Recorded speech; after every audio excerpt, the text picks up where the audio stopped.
Hello guys, how's it going? My name is Dal, and in this week's beta build, we got some actually fairly big changes for the class of Hunter. We've covered Hunters as of recently over the last few weeks over on the beta, as the spec has gone through quite a bit of a transformation, especially Survival, but also Marksmanship and Beast Mastery got a whole new set of talent trees, as well as the Hunter baseline class tree also saw a couple of changes. And this week is no different, as Hunter continues to grow better and better going into this expansion, with them actually responding to a lot of the community feedback really aggressively as of this week, which is always good to see. Players getting the chance to test out the class, find some issues, and then responding to those issues that the community has. This is good, and this is something we need to see for the rest of this expansion's development. In today's video, I wanted to go over the biggest highlights for all the different class changes for the Hunter from the class tree, as well as primarily focusing on the Survival spec tree, which has seen probably the most amount of changes as of this week, with a bit of mention for Marksman and Beast Mastery also. Likely, we're going to see even more range Hunter changes as of next week though. As always, if you guys enjoyed regular updates like these over in the War Within beta, be sure to follow the channel. Otherwise, let's dive right in. So starting out with the Hunters, we got ourselves the class talent tree, which saw some of the more major adjustments. And I'll just get off the bat into the main one. You'll see at the bottom here, Death Chakram is no longer a talent. So the way the Blizzard ended up kind of adjusting Hunter, and this is going to be a change that will happen over the next few weeks, so we'll most likely see even more buffs for Survival, Marksman, and Beast Mastery, at least for Marksman and Beast Mastery for sure. They said that Death Chakram ended up being a relatively high frequency ability that created button bloat when it comes to Hunters setting up their opener burst combos. Essentially, it had to be the primer ability that you toss out, then it gives you this burst window, then you unleash the most amount of damage you can inside of that window. And they feel like with the removal of this ability, they're able to bake a lot of that power back into each spec and let them utilize all of their base class buttons more rather than playing around this Death Chakram window. But this is an opportunity for Hunters to have a slightly different feel of when they do damage. And I think the ability itself was kind of sorta good for the most part, but it wasn't even the Hunter's favorite from the expansion of Shadowlands. It was just given to Hunter to give him that single target burst window, or rather cleave window, since the ability does cleave. Nevertheless, it wasn't never really enjoyed by most Hunters, but they kind of used it out of necessity, so it'll be interesting to see if the removal improves the playstyle of all three specs. This does mean that the class talent tree is going to see a couple of adjustments to help supplement a little bit more of the overall damage. We have talents such as Blackrock Munitions, which simply buffs the damage of explosive shot by 8%, with explosive shot being down the middle. This is basically an easily accessible talent that's available for all three specs of Hunter simultaneously. We also did get a couple adjustments, like talents have been shifted over on the right, like Scrappy and Kindling Flare are on the right hand side, while things such as Bursting Shot, Knockback, and Scatter Shot are now on the left hand side, with Quick Load that goes down into Trailblazer. Down in the middle, at the bottom of the capstone, we have more utilitarian options with Unnatural Causes, allowing you increase of damage over time abilities. We have Emergency Salve to be able to give you removal of poisons and diseases. But also down the middle, we have the High Explosive Trap, which has a bit of a knockback effect, but also an implosive trap that instead of knocking enemies away from you, it knocks enemies up into the air. This ability does have a fairly hefty cooldown of 1.4 minutes, but it's fairly usable when it does work. There seem to be few bugs right now over on the beta where I haven't seen consistently the ability to knock enemies up in the air, but it does work when it does work. It just doesn't work all the time. It's like it knocks enemies 60% of the time, every time.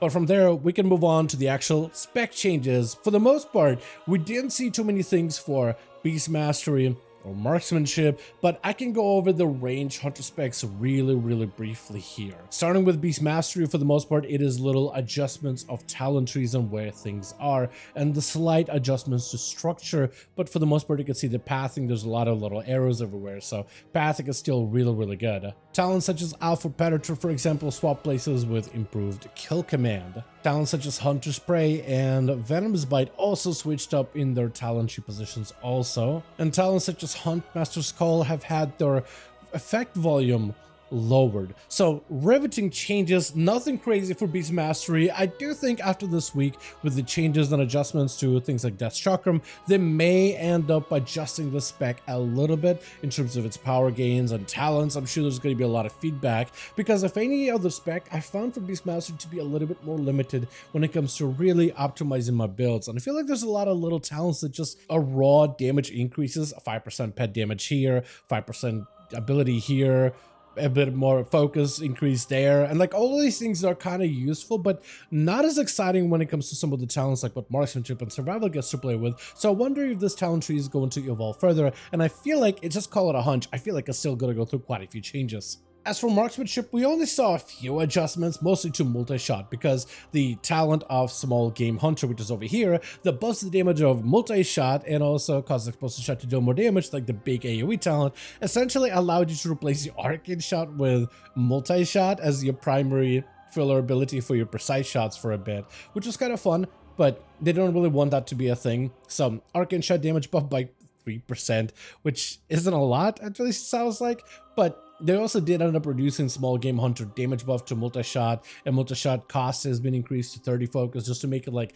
okay, hitting multiple targets, fine, multi-shot, that is the play, that is the button you want to press. Hitting one target, you will want to spam arcade shot whenever possible. So they're really trying to adjust it where it is not as efficient to press multi-shot in single target as best as they can. So the main hero of this set of changes is Survival, which has been such a fun melee class to play, and very survivable too. I just never really thought, okay, so really quickly, if you didn't see my last video, they got a new mastery where it basically gives them a little bit more damage while the pet is nearby, and damage reduction while the pet is nearby, or rather it's just a passive buff that exists, but the damage reduction and buff is enhanced by 100% when the pet is nearby. And you can actually see this effect procking right here. When the pet is nearby, you do get that 100% mastery bonus, which provides you with quite a bit of additional damage reduction for you to take. Plus, with versatility, you really feel tanky. And playing this thing in dungeons, I was able to go through a couple of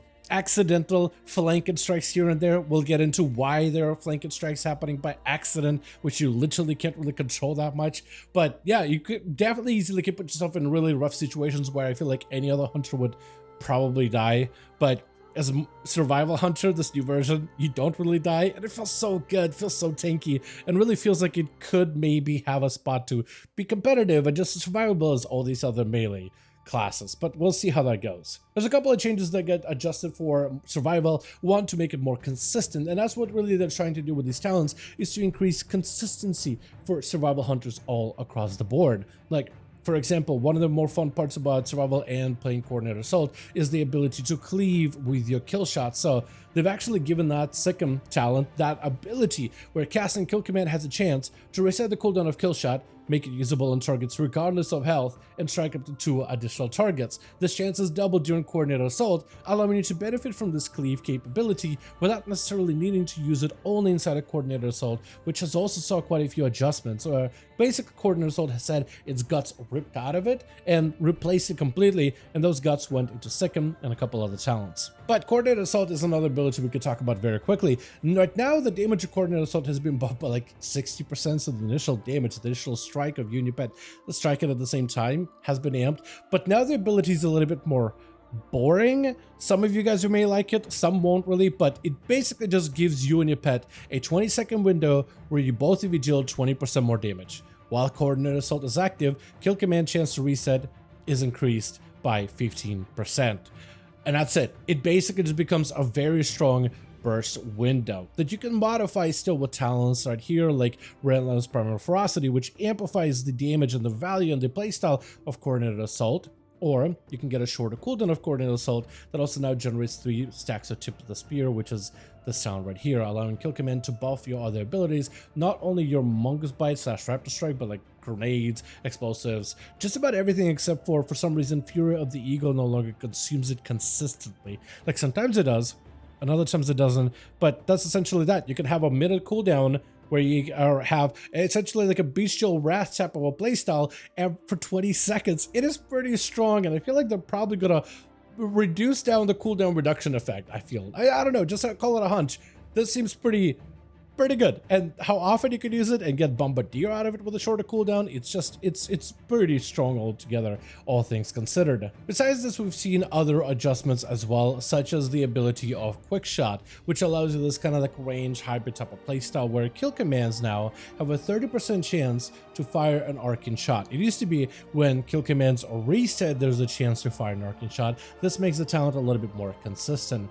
The talent right below that was Sulfur-Lined Pockets. Every 3 quick shots, which have become more consistent, you can get them more regularly, now replaces it with an explosive shot at 100% effectiveness. So you're going to get a lot more explosives overall within AoE content, which feels pretty good to play into. Talents such as Butchery have been amplified by 100% also, making them just hit a little bit harder. And another talent that saw adjustments is Flank and Strike.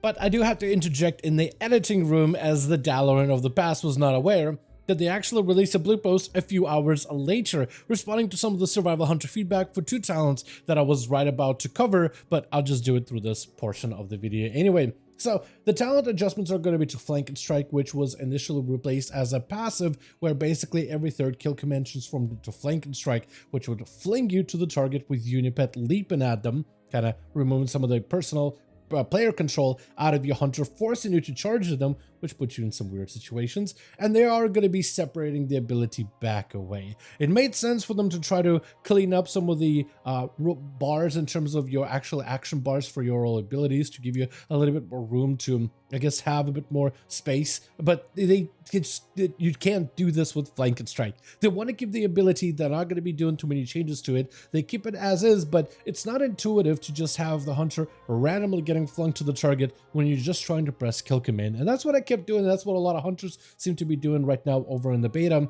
is every time you press kill command, you're not thinking you're about to use a flank and strike, you're trying to press a kill command, and when the game randomly flings you over, it could result in a couple of oopsies here and there.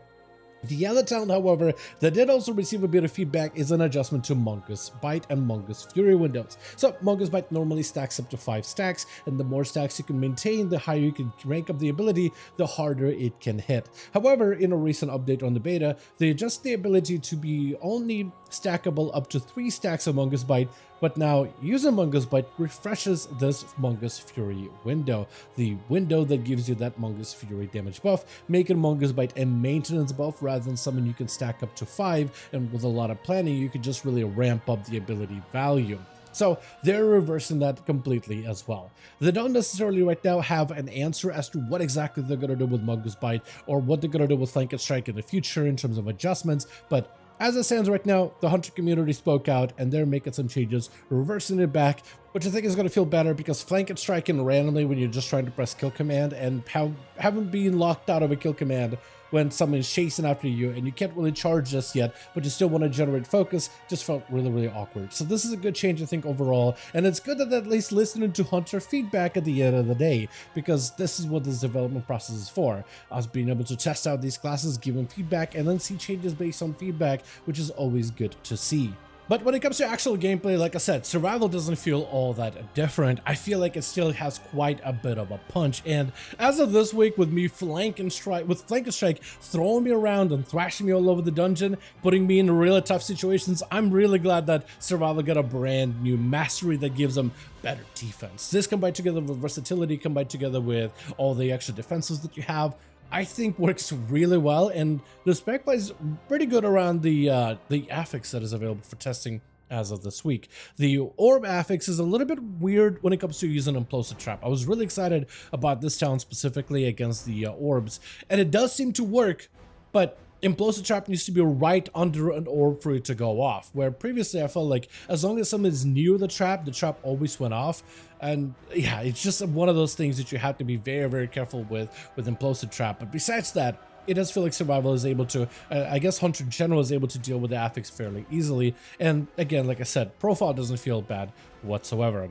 I do wish some of the changes or some of the back leader things were solved out, because I would love to test this hero spec this week, but it seems to be still bugged as of right now. Maybe by this Thursday or by the weekend they can get some hotfixes out, because I have been a little bit more rigorous on those. But overall, I don't think survival is in a bad spot whatsoever. And out of the other specs, which I think probably could use a couple of updates since Death Chakram is gone, and hopefully they'll get a couple of new additional changes next week with next week's build, survival, at least in comparison, feels really good. And loss of Death Chakram, you don't really notice it. It just ends up being one less button for you to press, and I feel like you already have plenty of buttons and plenty of somewhat of a busy rotation that you can play around with survival, and so your rotation and playstyle just doesn't really feel like it's impacted whatsoever. With that being said, who cares what I think about survival or these 100 changes? I want to hear in the comments down below, what are your thoughts to the removal of Death Chakram and some of the new talents and adjustments in the class tree? And what changes would you want to see for Beast Mastery as well as a marksmanship in the future?